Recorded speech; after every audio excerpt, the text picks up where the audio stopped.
اور انسانیت پرور شخص تھا۔ یہ حضرات جب وہاں گئے اور مکے کے لوگوں کو پتہ چلا کہ اچھا یہاں سے دوسری جگہ جانے لگے، تو انہوں نے دشمنی کی انتہا کرتے ہوئے 2 آدمیوں کا ایک مشن بھیجا کہ جا کر نجاشی کو سمجھائیں کہ یہ لوگ آپ کے ہاں غلط قسم کے آ گئے ہیں، انہیں اپنے ملک میں نہ رہنے دیں۔ یہ دشمنی کی انتہا ہے کہ نہ مکے میں امن سے رہے، نہ دنیا میں کہیں اور بھی امن سے رہے۔ یہ دونوں لوگ تحفے تحائف لے کر نجاشی کے دربار میں پہنچے۔ نجاشی انصاف پرور آدمی تھا، اس نے کہا تمہارے اکیلے کے کہنے کی وجہ سے میں اپنے ہاں آنے والوں کو نکال دوں، یہ نہیں ہو سکتا، پہلے ان سے تحقیق کی جائے گی کیا وجہ ہے، کیوں وہ لوگ آئے۔ چنانچہ انہوں نے مسلمانوں کے پاس پیغام بھیجا کہ آ کر گفتگو کریں۔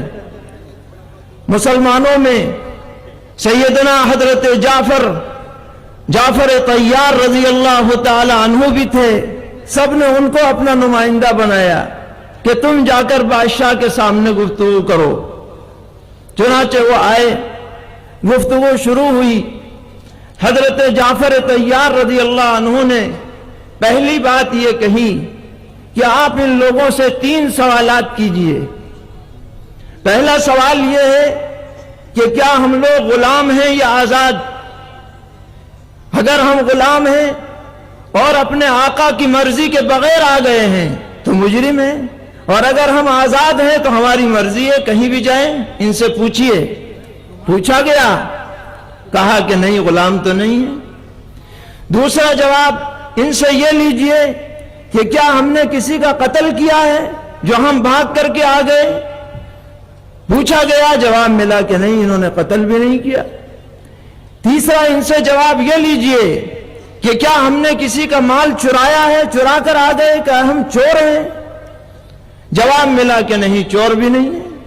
تو پھر کیا بات ہے، تم انہیں کیوں یہاں سے نکلوانا چاہتے ہو؟ تو انہوں نے کہا کہ بات یہ ہے کہ یہ ہمارے مذہب کو چھوڑ کر دوسرا مذہب انہوں نے اختیار کر لیا، بددین ہو گئے، اس لیے ہم انہیں واپس کرانا چاہتے ہیں۔ تو حضرت جعفر طیار رضی اللہ تعالی عنہ، اللہ تعالیٰ ان کی قبر کو نور سے منور فرمائے، انہوں نے اس زمانے میں اسلام کے جن محاسن کا تذکرہ نجاشی کے دربار میں کیا تھا، قیامت تک وہ سنہرے حروف سے وہ الفاظ لکھے جاتے رہیں گے۔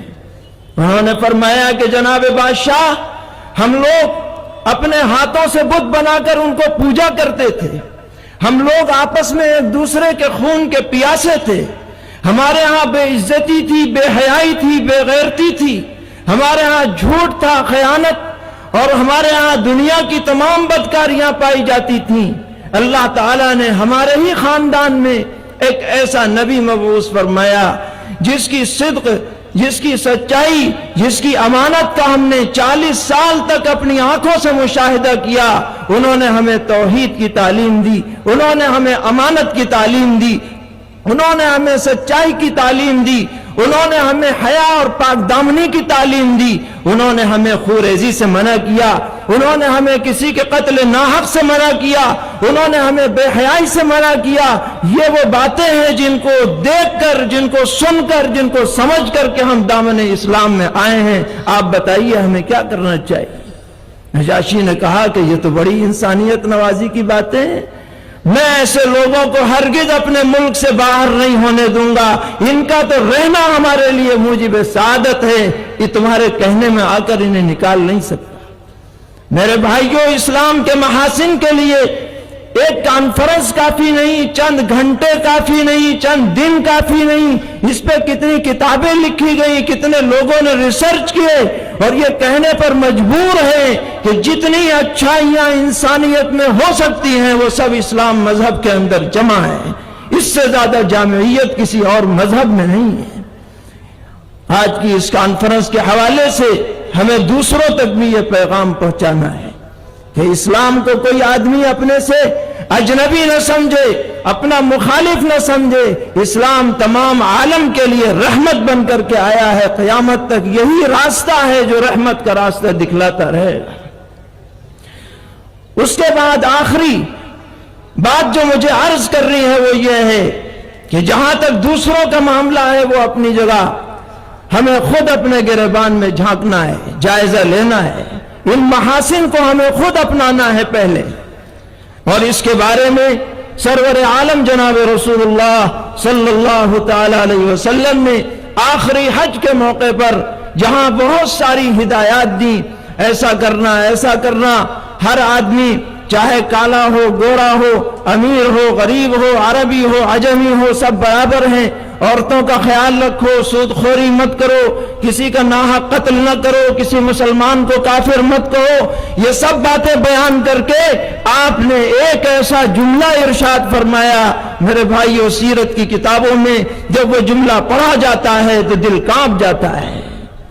آپ نے ارشاد فرمایا یہ سب ہدایتیں دینے کے بعد یہ کہہ کر کے کہ ہو سکتا ہے کہ اب آئندہ سال تم مجھے اس جگہ نہ دیکھو، میرا دنیا سے جانے کا وقت قریب آ چکا ہے، آپ نے ایک جملہ یہ فرمایا کہ لا تسودوا وجہی، میری امت کے لوگوں قیامت کے دن میرا چہرہ سیاہ مت کرنا۔ کبھی تم نام اعمال خراب لے کر کے آؤ، سنت کے خلاف زندگی لے کر کے آؤ اور مجھے دیگر امتوں کے سامنے رسوا ہونا پڑے، ایسا کردار تم مت لے کر کے آؤ۔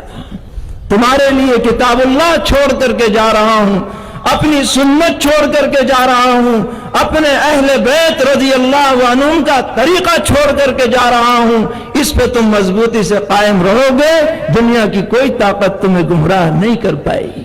اللہ تعالی ہم سب کو سچے دل سے اسلام کے محاسن کو اپنانے کی توفیق عطا فرمائے، بدگمانیوں کو دور فرمائے، نفرت کے سوداگروں سے اللہ تعالی پورے عالم کو محفوظ فرمائے۔ وآخر دعوانا ان الحمد للہ رب العالمین۔